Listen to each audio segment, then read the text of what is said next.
Joe talks about Joe.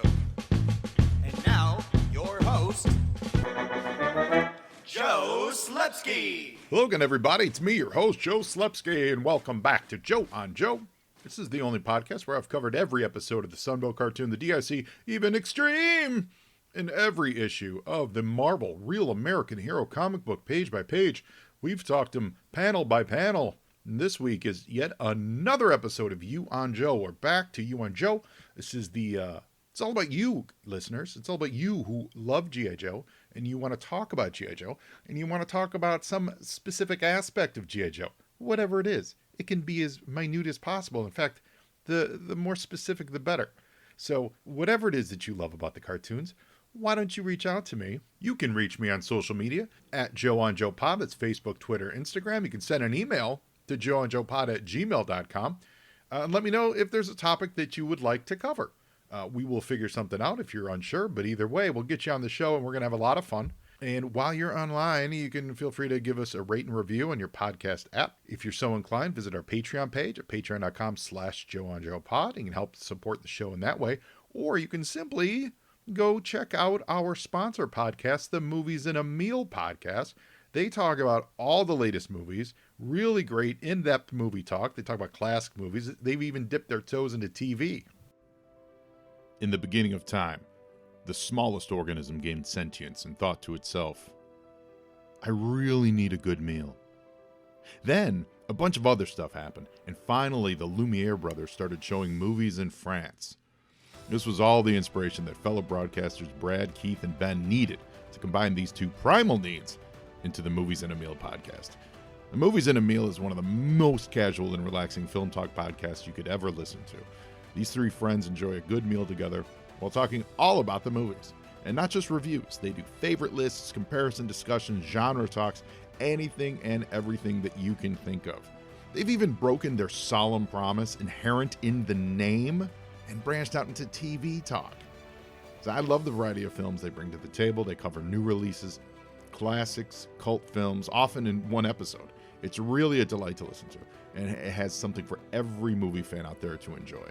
So if you're looking to grow your podcast library, if you eat meals, and if you've ever seen a movie, then you should give Ben, Keith, and Brad a listen and subscribe to the Movies in a Meal podcast.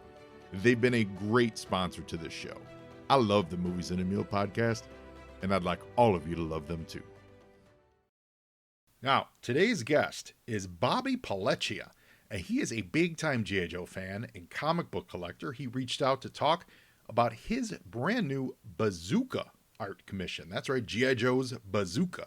And that launched us into a really cool, wide-ranging conversation about going to comic cons, talking about comic books, collecting things, specifically artwork. You'll hear a bunch of tips and tricks about getting some amazing artwork from some of the best artists out there the next time you're at a convention.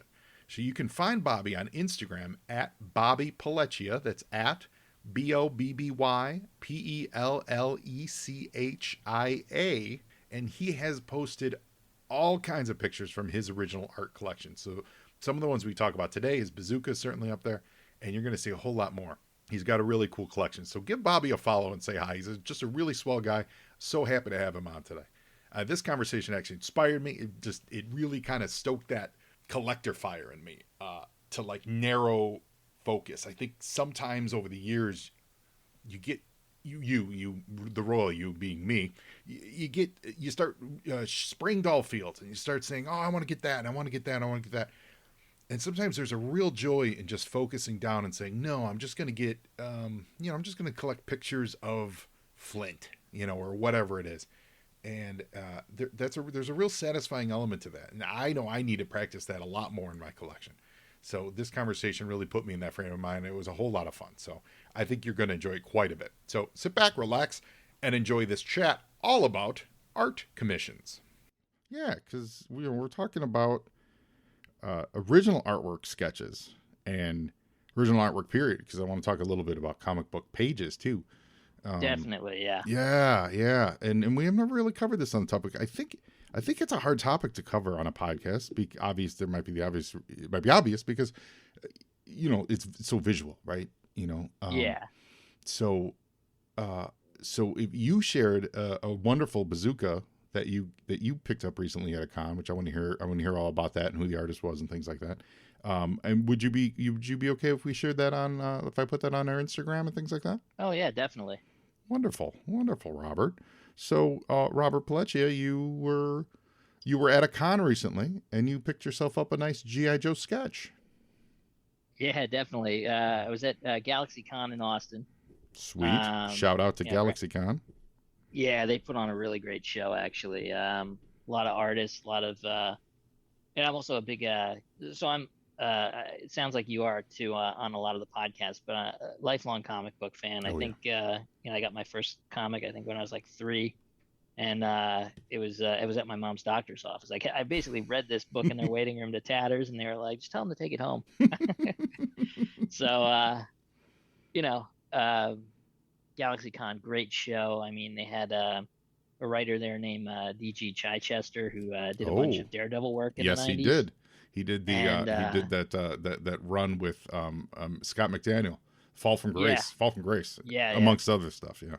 Yeah, he also worked a lot with Lee Weeks, and if we're on the topic of original artwork, number one, Lee Weeks is just a fantastic artist, but really, really cool, gentlemanly guy. You know, like he was doing like magic tricks for the kids at this show, and it was just a little local thing. And then we commissioned him to do like a nice Daredevil jumping off a roof. Oh. And that stays in my office, at all times. Basically, it's been with me for years. Well, he's a G.I. Joe connection. He had a brief run on G.I. Joe, which is where I discovered him. And good. Yeah, and I've always enjoyed his stuff. He did the covers for the assassination where they killed all the guys. Oh, okay. And I don't. I'm trying to think. Is that where Doc dies? That issue? Yeah. I'm trying to think. Wow. I don't think he did interiors, but he definitely did the covers for him. Where like the helicopters kind of hanging in the distance. That's a Lee Weeks cover.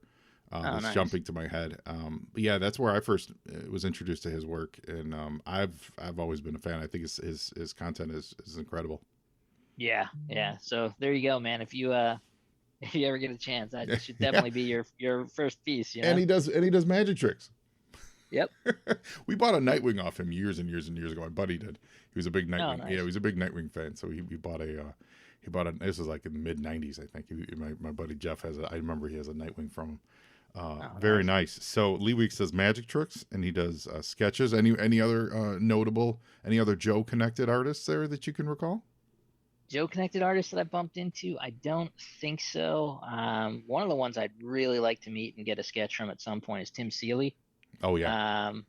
He's just he's an awesome guy. For anybody, I know everybody's probably familiar with his Joe work, but he's also like a super huge Masters of the Universe fan. Yes. He wrote all the most of the new stuff. Yeah, and I think he did. There's actually this big hardcover book I was thinking of getting my older brother. It's supposed to be incredible, beautiful, Yeah, and, Dark Horse. He's a hell of an artist. Yeah, Dark Horse did a whole run of those, and Seeley contributed a lot to them, I believe, if my memory's. I'm literally staring at them now, but they're across the room from me, and my eyes are terrible, so I can't see. But yeah, Seeley is a big Motu fan, and I've also heard a very nice guy too. Yeah, that doesn't surprise me. I think him and a guy named Mike Norton. Well, I think Mike Norton has done some. I still haven't met him either because he's from Chicago. He's a Chicago guy. Yeah. Yep, and I'm from New Jersey originally, so I don't think he ever got out to New York Comic-Con while I lived out there. But Sean McKeever, who's written with Mike Norton a bunch of times, is like, we got to get him down to Texas, and I'm like, absolutely, let's get him down here so he can draw me some cool stuff. Those are some good, solid names, man. Those are good names that don't get a lot of the. They don't mean this in any slight. They're not like the A-list names, the names people think of, when they think of like the superstar, even modern superstars, But those are solid. We'll call those other names like AA, like AAA, right? Like brand names, like you see, your these days your Donny Cates of the world. Those dudes absolutely produce A+ material. Oh, and they bring it every time. Yeah, and they slide under the radar. They're such good storytellers, visually and written. They really do. Mike Norton specifically is every time I see his work, I'm always Yeah, Chicago guy. That's a nice connection. But because I think he used to be connected to the shop right around the corner from where I lived in the city. Oh, okay. Yeah, I think he was. I think he was like a friend there, and Yeah. but his stuff is just tremendous, and I'm a fan. Yeah, that's great. And Sean McKeever, long been brilliant. Yeah, yeah, he's a terrific writer, and again, really nice guy. Met him at I think it was called the acronym is CASA, so it was Comic Art San Antonio. No, cool. It was pretty cool. It was a show. It was like one of those old timey style Comic Cons where it was in the it was really in this unused bottom part of a mall. Oh man. It seemed like a lot of the stores are no longer there, and there were open rent spaces, but they had tables all over, and yeah, there were a bunch of artists there. That's where my heart is, man. I love those kinds of cons that you talk about there. The small ones, they're in a basement, in a thing.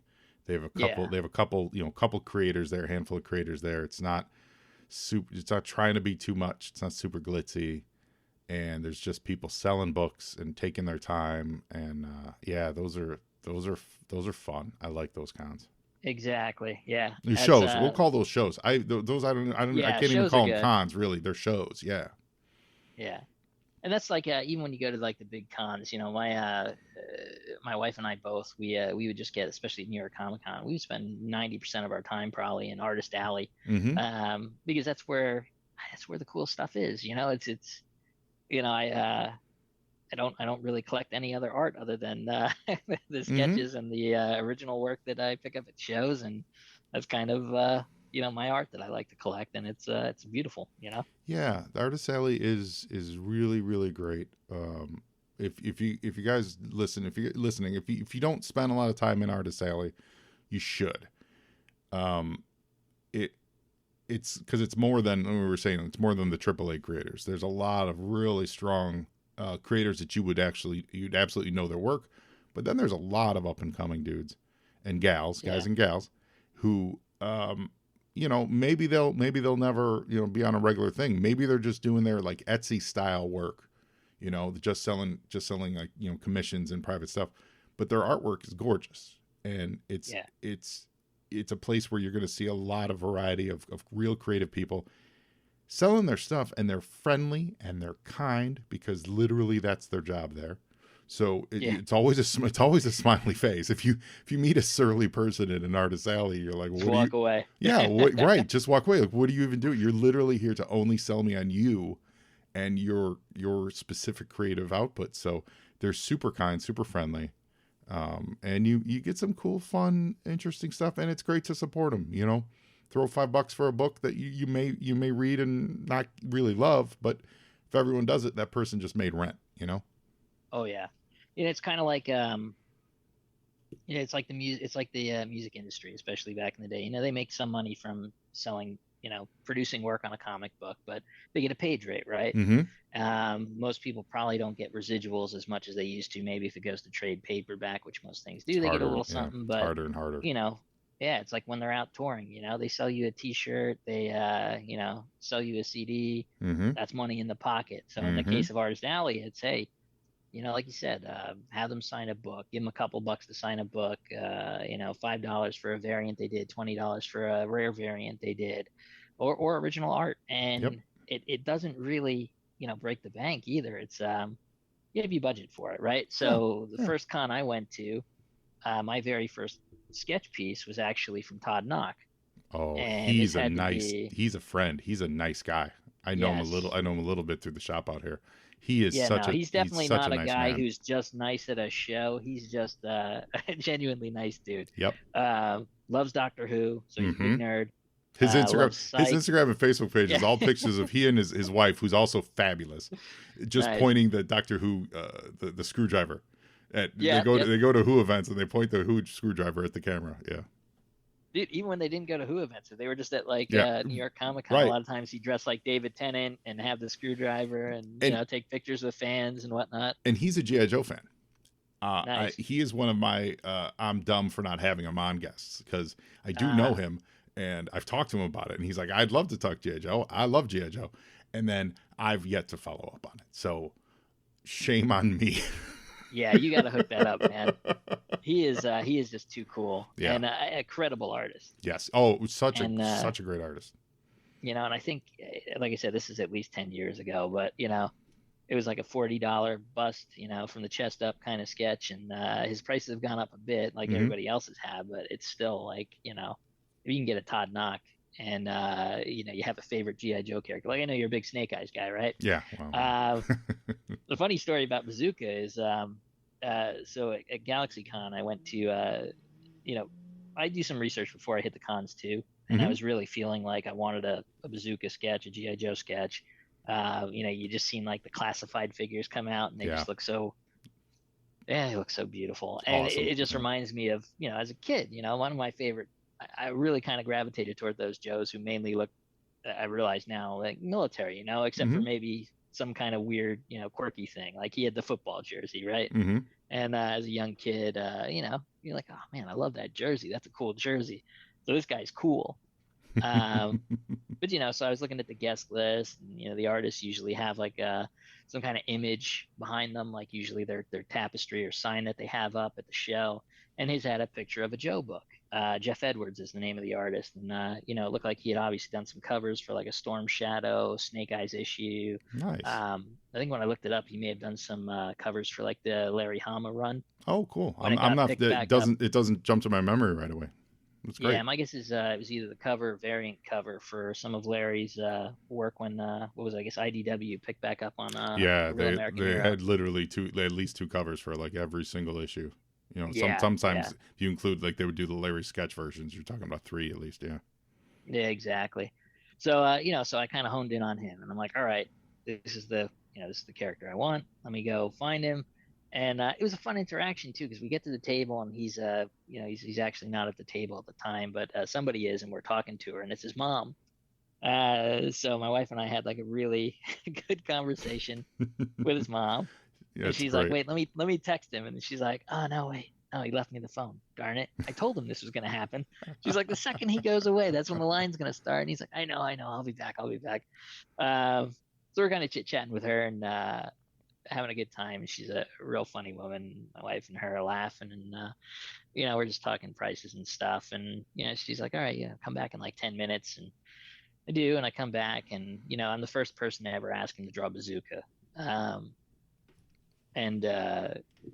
He's used to getting, he even said like, oh, this is, when he finished it up, it was one of those things where he's like, this was fun, right? Because usually I get asked to do Snake Eyes and Storm Shadow, ninjas and people with hooded faces versus, we were talking about the, the badass mustache, handlebar mustache. And, he's like, he loves Snake Eyes, right? And Storm Shadow. But I think when most people come to him for any kind of Joe commission, they're going to ask for, one of those two, right? And the thing that I found, when going to cons and asking for characters, I like a lot of the kind of second stringers I find, and the artists end up really enjoying it too. Even if they've never drawn the character, maybe you like their art style, and they just end up having fun with it, because it's something new, it's shiny. It's he said, jokingly, and I could probably do Snake Eyes blindfolded now. I love the character. I've done him so many times. He goes, and then something like this really lets me flex a little bit, That's great. That's awesome. And we're going to share your Bazooka. We'll put that up on Instagram and Twitter and such. And it's sharp. It's really clean. I like it quite a bit. So that's your first G.I. Joe. How long have you been a fan of G.I. Joe? Oh man. So I was born in '83. Nice. Oh, you're like a G.I. Joe baby. Yeah. And I had an older brother too, who was born in '80. So like by the time I was playing with toys, guess what? They were all hand me down, awesome, right? Yeah. So I had like I said, Motu. We had the He-Man, like so many He-Man toys. Yeah. Got Thundercats, G.I. Joe. Even like there was a weird figure line called like Crystar or something like that. Yeah, it's Crystar. And Marvel did a 12 issue series that literally is part of the Marvel universe because Nightcrawler shows up. Saga of Crystar the Warrior. Yep. We grew up with all that stuff, man. Even the A-Team, like little G.I. Joe figures. Oh wow, you had the A-Team figures, nice. Yeah, so it was cool. You had like my brother at least had a lot of the original original line. And then, by the time it was like 86, 87, I started looking, in stores. They were everywhere, right? Mm-hmm. We would go to the local shop, right? And one of the aisles was a toy aisle. It just had pegs and pegs of, carded GI Joe figures. One of the ones I ended up really enjoying was Crazy Legs. Oh, I like him. Yeah. Yeah, and I think that was 87. So Mm-hmm. He years doesn't old. get a lot of love, and I don't know No. why. I really have always, I agree. I've always enjoyed his look. Yep. And I liked his parachute, the way it wrapped around the legs and stuff like that. It was always like a little mini That puzzle. was a cool thing. Yeah. Yeah. He even had like the peg on the back and Mm-hmm. for like a backpack, but it was like, no, you got to wrap this thing around the legs. Mm-hmm. Mm-hmm. Yeah, I've always enjoyed Crazy Legs, and it's a fun name. And I feel like it implies he'd break his legs when he landed. Yeah, right. But yeah, awesome design. Man, he's one of the ones who got killed along with Doc, if I'm not mistaken, back in the Marvel run too. Yeah, let's see. Actually, I keep a list of that because I always forget. Yeah, Breaker, Doc, Crankcase, Quick Kick, Crazy Legs, Heavy Metal, Thunder, Avalanche, and then the majority of Battle Force 2000. Yeah, they were the ones. We had a couple randomly really... survived. Yeah, a couple random survived. I feel bad for Battle Force 2000. Oh. They probably get more guff than they should. They really do. They're like 2 years later, you were fighting aliens. Yeah, like literal aliens, and you guys are on us. Yeah. The Crazy Legs, man, and then Quick Kick. I just had an idea. Surprising they killed him off, huh? Yeah, well, yeah. I mean, he is redundant in the sense of you have Ripcord sitting there, and they already built up Ripcord as a character. Not that they were doing anything with him, but yeah, true. It was a surprise. I just had a crazy thought. I doubt he's listening, but Robert Kirkman, if you're out there, you do a hardcore, just call it edgy, call it whatever, but a real Battle Force 2000 miniseries. You do that, you redeem Battle Force 2000, the fans will love you forever. Like, I think he could. Yeah, figure it out. If there's anybody who could, it's Kirkman. Yeah. I mean there's something, Invincible. Yeah, there's something to be said about, they were the team that brands themselves, the future, and now it's 2023, and yeah. And they were outdated then, and they're now they're certainly outdated now. They were probably all over the Y2K bug. They were like, they were probably the forefront of that, and then nothing came of it. Yeah. Like some clocks got screwed up, and so if you do like a down and out Battle Force 2000's got to get back together, they dust off their old 2000 computers. I think there's something there. Yeah, I mean, Jesus, back in 2000, like even a laptop was like a 20-pound brick, wasn't it? Yeah. That was like a security device. I think one of my first laptops I got as a graduation gift from high school. It was like, oh man, if I had to, I could hit somebody with this. And, I'm being mugged. Oh my God, here's my laptop. Bonk. I had my job when I first got out of college, late 90s, so it'd been like 98, 99. I did some traveling, and in order to find on a map where I was going, I would put a CD into my brick of a laptop and have it running on my in my rental car, have it sitting on my shotgun seat, running a MapQuest CD to run a map, certainly not online, to run a map and try to find where I'm going. Yeah. And I would pull over, get onto my brick of a laptop and run my MapQuest program until the battery certainly ran out. And if the battery ran out, I was screwed and I couldn't find where I was going. Yeah, I don't think I ever had the CD. By the time I was driving around and crossing states and stuff, I would actually go to MapQuest.com and I'd type in from here to here and print it out. And you're like, no, yeah. I mean, I tried. Pages of papers. To my credit, I printed out as much as I could, but then but then you're on the road and you get lost. You want to find or frankly, I want to find comic shops, and I would boot up MapQuest on the CD. So that's awesome. So you've got Bazooka. What other kind of commissions have you gotten over the years? Like some notable ones? Yeah, like you said, I got that Lee Weeks from Daredevil from Lee Weeks, Nova from Todd Knock. I actually have. Oh, Todd Knock did Nova. Which like the Buckethead Nova? Like the Annihilation. Buckethead. Nice. Rich Rider. Modern Costume, which Oh man, that Annihilation event by Keith Giffen was Oh, just that's amazing. Yeah, that set the groundwork for so much. yeah. We So don't. I Yeah. gotta.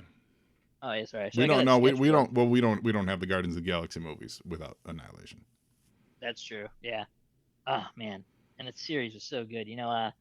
Might be. I don't think it's as unpopular as it was once upon a time, but Annihilation came out around the same time as the Marvel Comics Civil War, Yeah, and I think a few issues into Civil War versus a few issues into Annihilation. I'm like, oh man, this one over here is the better event. totally. Uh, I was reading. I was doing the opposite. I was reading Civil War at the time. I didn't get into Annihilation at the time, and then I got into it in arrears and really yeah, realized how great it was. I've got them all now, but yeah, I remember at the time they were saying like Quesada was in the press saying how Civil War was setting the groundwork for the next 5 years of Marvel stories, and Annihilation was setting the groundwork for the next 5 years of space Marvel stories, and yeah, it absolutely is what happened.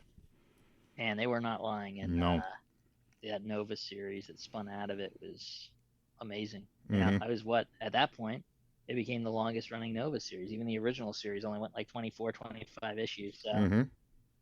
yeah, but over there on my wall, if we're talking second stringers, on one wall I got Daredevil by Weeks. On another wall I have Blue Beetle, the Ted Oh. Cord version, jumping out of the bug on like the line, like the rope line that he You're usually talking uses. now. You're talking to my heart. Who drew that?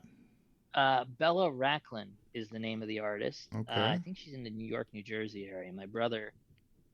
My younger brother Steve, who's a big Booster Gold fan, Oh. so we like Booster and we like Blue and Gold. Sure. So he knew Blue Beetle was my heart, so he got that for me for. Oh man, what did you think of the Blue Beetle movie? Ooh, I haven't seen it yet. I'm not good at getting out to the movies. I kind of wait till it comes out on streaming. Okay, well, I'll say this, and I am a massive Ted fan. Like I've written literal sketch comedy scenes that have been played on stages at Second City in Chicago about Ted Cord. Nice. Yeah, I love Ted Cord. Always been a huge fan since like 89, 90 or something like that when I discovered him. Yeah. I loved Blue Beetle. I thought Blue Beetle was wonderful. Ted's spirit is in it. Like I thought they were casting him. He's actually not, spoiler, he's not in it, but he's in it. They talk about him. The name is in it, but he hasn't been. Yeah, they haven't cast him yet. So it was just Jaime's story. That movie was great. I don't understand why people, crapped out. It wasn't super, it wasn't like super original. But at this point, there's not many original origin stories for superheroes. Period. They pulled it off. The family was wonderful. The effects I thought were pretty good, and it's absolutely the spirit of Blue Beetle. We really enjoyed it. So I hope it does well on when it hits streaming and stuff because it deserves it. Versus like I didn't love the Flash. Parts of it I loved. I didn't love the whole thing. Shazam was. Yeah, I haven't seen that one. If I was gonna see the Flash, it would just be to see Michael Keaton. I hear he's in it. That's the best stuff. Yeah. Yeah. That is the best stuff. Watching in the theater, the crowd was pretty quiet, and then he comes on screen, and the crowd literally exploded in cheers, nice. and then he'd leave, and then the crowd would quiet down again. So, yeah. So, people were looking at their watches, right? Yeah. So it's not I say that because it's not like a crap on DC movies kind of thing. Like it is literally. Yeah. Blue Beetle was a lot of fun. Blue Beetle was a whole lot of fun. So I hope you enjoy it when you see it. Yeah, that's what I'm looking for, a fun movie. I don't expect Blue Beetle to be Schindler's List. Right. I go in there just to have a fun time. And like you said, if they've captured the heart of the story and Jaime's a great character too. And I know, family's a big component of who he is. So if you said they captured the family. Totally. Then it sounds like they put out a good Blue Beetle movie. Yeah. Yeah. They were, and absolutely enough, not, you can't even call them cookies, literal plot points about Ted that satisfied me, as a Ted fan. So, I mean, his bug's in it. That's great. Oh, good. Yeah, it's all anyway. So, I love it. That's great. So that was by Bella Racklin. That's fantastic. Shout out to Bella. Yeah, look her up. She's really good, and it's fully in color. I think she does almost like a watercolor. I want to say.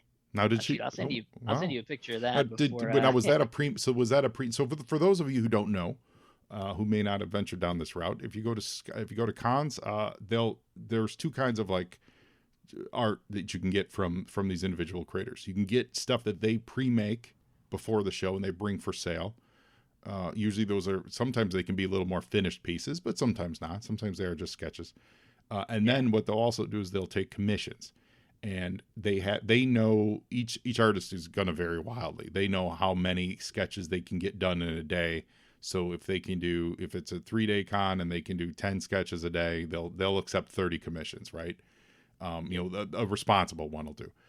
Sometimes they accept more, and then they take your information and they mail you the piece, which is totally valid, and I've seen done, and that's not, that shouldn't be any kind of red flag. Most artists. No, yeah, it's totally fine. Most artists are totally, they're on the square. I mean, they're literally there. It's not like you can't find who they are. You gave them your money. Yeah, I mean, I've had it where one of the recent commissions I did was a Wildstorm piece, and I want to say, was it Matt Weldon? I think is the artist's names. I hope I'm getting that name right. I think it's Matt Weldon. And he was so jazzed about it that we were talking about it online. We had set it up on Twitter that when I brought him my book, I was at the show. This one came down to, and luckily enough, he was just, it turns out he was in the Austin area. I had moved down to San Antonio. So we're talking about an hour and a half difference of travel. Not too bad on shipping. But he really wanted to put a lot into it because he loved the idea. And I had to leave. And he's like, well, is it all right if I mail it to you? I'm like, absolutely, man. I want to get, if you're cool with it, I'm cool with it because you seem excited and I don't want to, hinder the process by having to leave the show because of an emergency. So, it's one of those things. Absolutely. And they're advertising themselves, because you get a great piece from them. You go online, you share it, it gets spread around. And, the people who would give them business, hire them for work and stuff, they see those things. It all helps. It's literally their reputation. And an artist loves doing good work. And you actually just said a thing I think that a lot of people don't realize is the collaborative nature of it. You came to him with a concept and you expressed kind of what you wanted. Yeah. And he, interpreted that. That's huge. Going back to when you were talking about Jeff Edwards, he says, he gets 1 million snake eyes and storm shadows and stuff. And I'm sure, no fault of his, at some point he's drawn the same snake eyes and the same storm shadow, literally, pretty similar poses that he did for you, that he would have sold to me, that he would have sold to the next dude. But then someone comes up and says, okay, I want Storm Shadow, but I want Storm Shadow hanging out with Popeye the Sailor. Yeah. Nice. Right? Exactly. So then he goes, oh, that's awesome. And we all, creative people, I think, I'm not here to say creative people love notes because I don't think they do. But I think what creative people love is ideas, and sparking ideas and collaboration, right? Yeah. And that's so huge because you can get in a rut. You can get, what you're, whatever. But when you get someone popping in, it's like the voice of an editor saying, we need a cover for Batman. Okay. You're alone on an island, but then they say we need a cover for Batman fighting the Joker. Then it sharpens your focus, and it has to be on top of a building with a dirigible because that's what's happening in the issue. Now all of a sudden you've given that artist a playground to fill in. They can use their own skills to portray the event that they're being asked to portray, and I think that really helps the process. Definitely. And they're used to it in a sense because, what is the comics medium? But, the writer gives them a script and sometimes it's, hey, can you make sure this shot has blah, blah, blah in it? Totally. Maybe it's, hey, have this shot have Destro in the background, something like that. So, you make sure. I have this goofy idea I've had for a long while for a series of commissions based on Matter Eater Lad from Legion of Superheroes. Are we the same person, Robert? You're a big fan of Matt? I told Legion. You, man. I like the oddballs. I love Legion. Oddballs. I'm sure we're on a Zoom. I've got my Ultra Boy tattoo. I have one tattoo. It's Ultra Boy. Oh, nice. Yeah, I love Emmy Lad. He's the when he was President Tenzil Kemp. That was so good. Yeah. Oh yeah, the senator or president. Or senator, yeah, Senator Kemp. Yeah, it's okay. I'm a politician or whatever. Mm-hmm. That's the kind of stuff that grabbed me, and I loved it. I actually have one tattoo too, except it's Daredevil. Oh, dope. Jumping through the air. That's a good one. But yeah, my idea with Matter Eater Lad was, you can have a series of fun commissions if you find the right artist who likes it. And the idea is, he eats stuff, right? I would love to do, Pokemon. Got to eat them all. And, instead of him eating, my picture was always like all these like Pokeballs like chewed up all over the ground and like Pikachu's tail sticking out of his mouth. And he's just kind of got that look on his face, Yeah. And then another one kind of being like Willy Wonka in the Chocolate Factory. And the more I thought about that, like, hey, that room that's at the end of the Gene Wilder film that has like everything's in half. Mm-hmm. well, how'd it get that way? Maybe Matt or Eater Lad came and ate half the clock and half the stand. And oh, that's awesome. My introduction to him was when he ate the was it the Infinity Machine that Brainiac was using? I don't think it was called Infinity Machine. It was called it's something else. But he ate that. Yeah, he ate that machine that drove him crazy. And so my literal first thing was him being a lunatic because he ate a machine that drove him crazy. I was like, how did he eat a machine? First of all, who is this person? Why is he crazy? And then I thought Brainiac was a good guy, but Brainiac was the bad guy there. Like what? I was on my heels with that issue. I was like, I don't know what is going on in this Legion of Superheroes comic book, but I got to find out because it is fascinating. The Miracle Machine. That's what he ate. It was the Miracle Machine. Yeah. I needed to know. I needed to know what the Miracle Machine was because he was a drooling lunatic because he ate it.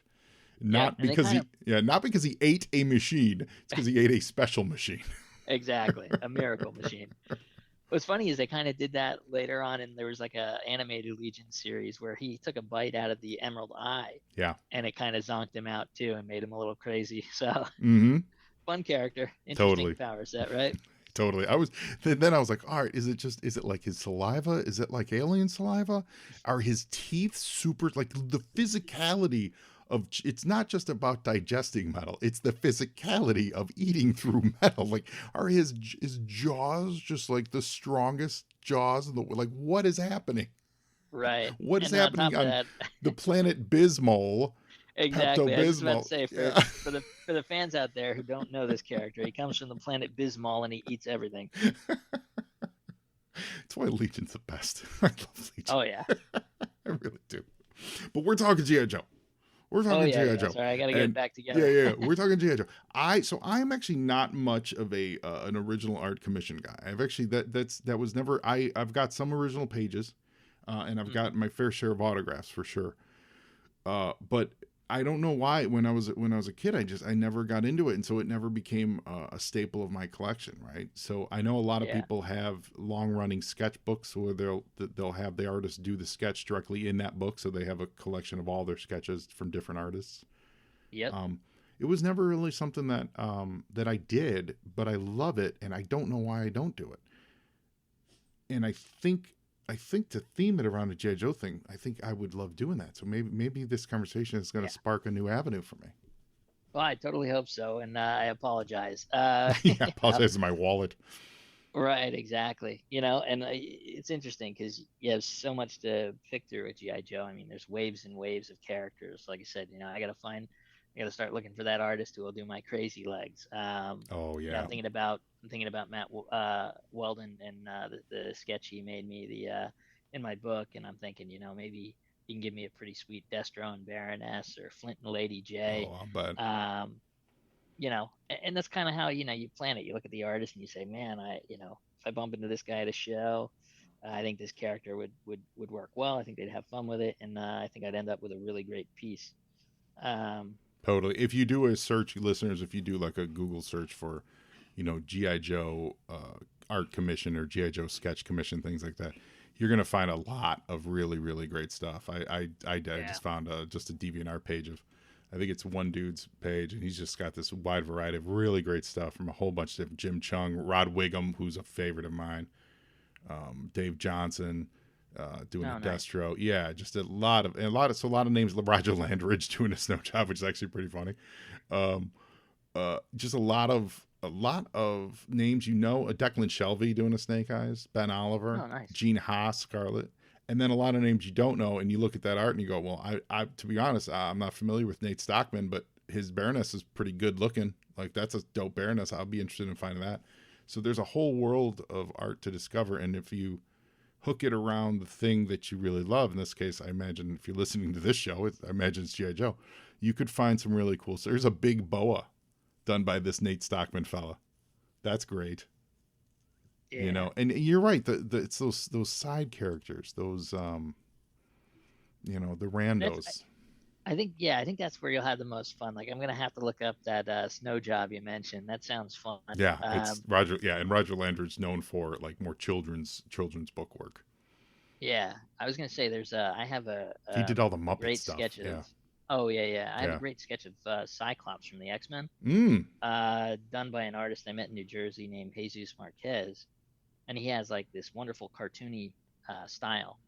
And again, I was one of the nobody had ever asked him to do, Cyclops before, so he was like, okay, well, this is what I charge for a pencil sketch or pencil and ink sketch. I'm like, cool, let's do it.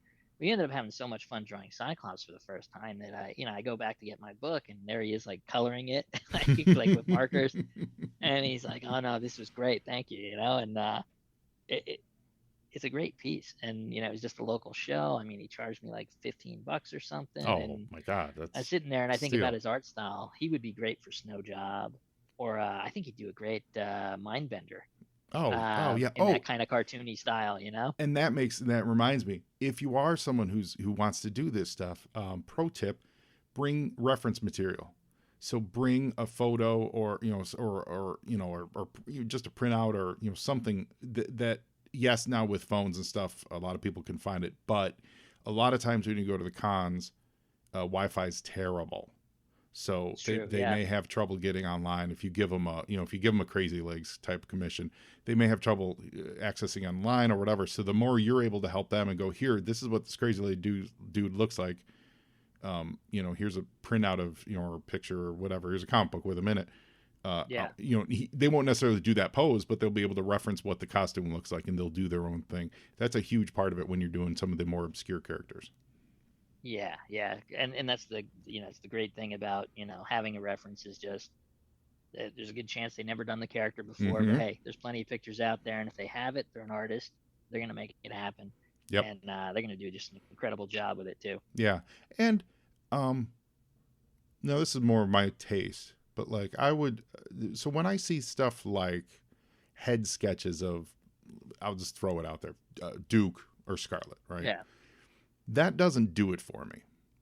Right. Because it's, if you think about those two characters from the neck up, they're just a dude with the blonde hair, and a redheaded woman, and yeah, there's a couple tips that you can go, oh yeah, that's Scarlet.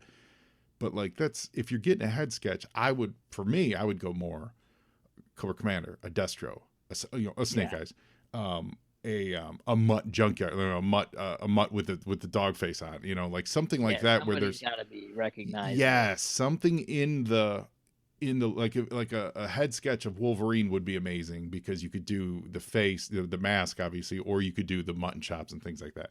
But like a head sketch of Jean Grey, that doesn't really do it for me. Exactly. Like that. You got the. It's why I like Hawkeye's old wing mask, right? Yeah. The Wolverine looking one. Cyclops' visor. It's instantly Right. recognizable. Right. A head sketch of Kitty Pryde. I love Kitty Pryde. A head sketch of Kitty Pryde, unless it's literally by like Paul Smith, someone who is known for doing that character, I don't know that I would enjoy that drawing that much. Right. Either you got to throw like what's it called, Lockheed on her shoulder or something. Right. Like that. Oh yeah, Otherwise, you totally would. Yep. Any character whatsoever, right? Yeah. And that's the thing. Like there was literally a comic book I think one time where it was like Captain America and Hawkeye working out together, and neither of them was wearing a shirt. So in one scene they're talking to each other, and it's two heads, and they're it's blonde hair, blue eyes, and you're like, all right.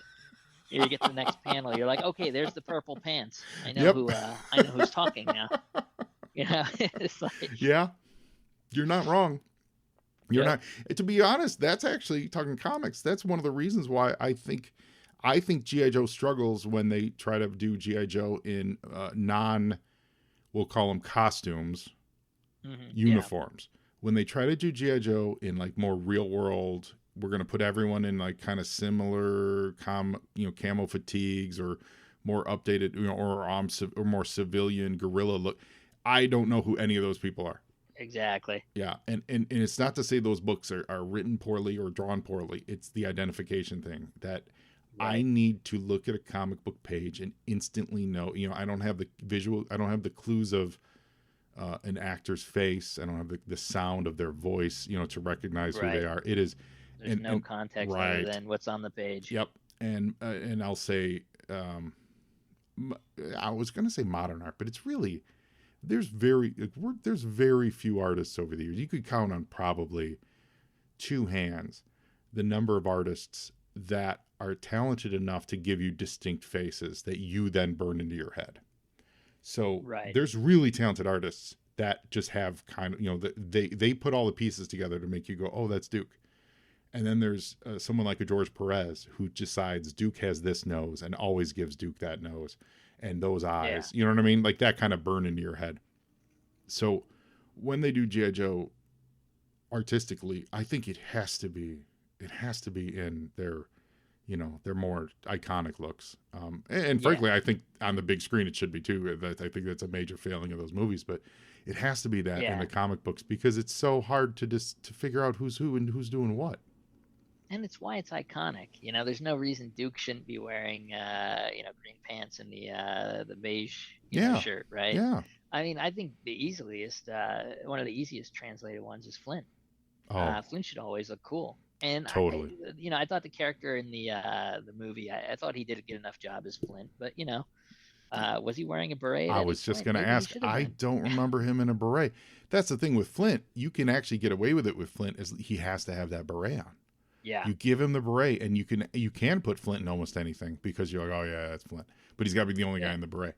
But even his his iconic look, he's wearing like camo pants and a black, it's a great black look. shirt. That's awesome. Yeah, why wouldn't you look that good? Yeah. And I understand, like if you're doing Torpedo, he doesn't want to wear a wetsuit all day. Okay, unless he's wearing his flippers and protecting the mint. Right. Yeah. He's just walking around with flippers on the concrete, like, hey, it's me. Yeah. So I understand there are certain situations that are going to call for it, but for the most part, I think that's really important, and that's something that you see in a lot of these sketches. I have. Let's see. I do have 2 sketches. I'm a massive Walter Simonson fan, so for years that's really the only artwork I would collect. Yeah.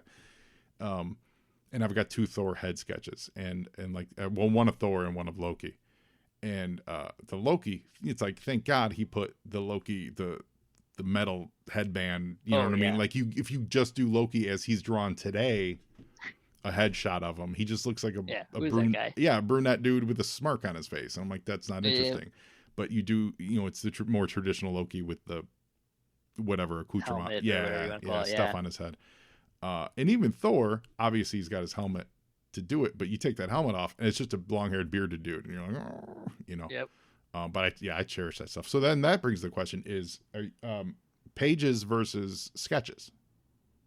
Right, and it depends on the. I think it depends on the scenario. Like, I love the sketches. I got 2 different sketchbooks that I kind of run at the same time,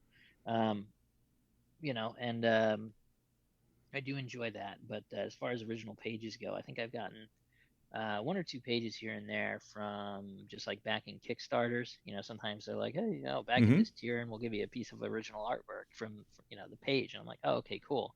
And hey, can you make sure the page has this character on it? Sure. And that's fun. And I think definitely one of the pages I'd look to track down is I want to get something from the Cobra series, because I don't know how much or if at all Antonio Fuso travels around. And that's a great I've never come across him at a con. And that art's really distinctive too. Yeah. Yes, yeah. And I mean, geez, you took a character like Chuckles and you made him an all-time. You literally made him an all-timer. So good. You gave him such street cred that when they do a Chuckles action figure, everyone loses their mind over it. Yep. They got that classified one came out at SDCC, and I'd be shocked if the next iteration of something didn't involve Chuckles in some way. I would absolutely be shocked. Yeah. It has to. I think just that story alone has made him kind of like, oh, this is a usable character. Nobody knew he was usable until that moment, and then it really sunk in that he could be a cool character. And again, he follows my pattern of, hey, he's wearing like military pants with a Hawaiian shirt. Done. Yep. It's funny. I was looking at my original Chuckles figure the other day, and it's because the nature of what the 3 3/4 were. Of their shirts were tucked in. But in my head now, because I hadn't looked at the figure in so long, and I've only seen him in action, I'm always like, yeah, Chuckles got that loose flowing Hawaiian shirt. And then I looked at the figure and it's like, he's tucking it in. Why is he tucking it in? And then I was like, oh, dude, of course everyone had to tuck their shirts in. Yep. Fabulous, man. This is great, Robert. This has been a lovely conversation. I loved all this talk about artwork that we can't show people. Yeah. like I said, no, but I mean I can that send you some seriously. pictures, yeah. No, I actually mean that seriously because it's such a vibrant way to participate in fandom that I think there are so many things to discuss and how to do it and the things you like about it and ways to go about it and stuff and ways to go about it on a budget. One of the guys you mentioned, $15. That's not if you're going to a show, $15 shouldn't be much. If it is, right. You probably shouldn't be going to the show. Yeah. So like that's and geez, think about how much comic books literally cost today. Yeah. That is always whenever I run through something in my head about a purchase at a show, when it's like non-comic thing or something, I go, man, that is like 3 issues of Forgettable X-Men that I've bought recently. Yeah. 100% I'll buy that for $15 or $10 or, like I do that comparison and I'm like, I much would prefer this sketch of Crazy Legs versus. And that is the big difference between pages and sketches, right? Yes. And the idea that some people think, oh, sketch, it's like just kind of a quick blah, blah. No, like the Bazooka took 3 hours. Oh yeah. And it's not that's relatively quick. Sure, I was only at the con for 1 day. The page itself, it's more detailed, it's bigger, it's got the panels and everything. It's going to cost you money, right? Yeah, sure. And pages also have that. Pages come with that the public swag too, because that is something that literally every fan of that, whatever the subject is, every fan has seen that page, and you're the one who has it. So there is an elevated level of personal pop that's involved with getting a page, And here's the newsflash for hey, you bought that page. Guess what? Now you got to buy a frame. Yeah. And a nice one to protect it will cost you. Actually, if anybody does get into this, BCE Myler is the name of the framing company I use. It's the I'll send you pictures of the Bella Racklin Blue Beetle on the Lee Weeks Daredevil. Yeah, I got them both framed, and it's BCE. That's Bobby Charlie Echo. Mm-hmm. Myler, I think, is Myler, like the Myler sleeves, right? And it's like $40 a frame. Oh, amazing. And it's a real easy setup. I mean, just to give you a heads up, I'm legally blind, right? Oh, nice. So I'm terrible at like centering things, but it's such an easy setup. I do it every time and it comes up just about perfect. It's easy setup. And again, what he does, he has that UV Mylar sleeve that kind of fits between the frame and the picture. Mm-hmm. And it protects you from the UV because UV will deteriorate the art over time. Yeah. Oh, that's amazing. That's great. Yeah. Yeah. They got different frames. They got some for the comic books versus some for original art. And so, if you have a sketch cover, you can get that, mounted as well.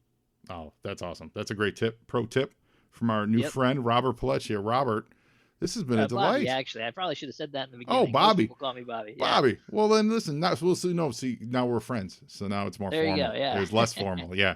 So now it's Bobby. So everybody, Bobby Pellechia coming in from San Antonio, Texas. You're awesome, man. You're great. It's literally the same tastes. I love it. This has been a fabulous conversation, man.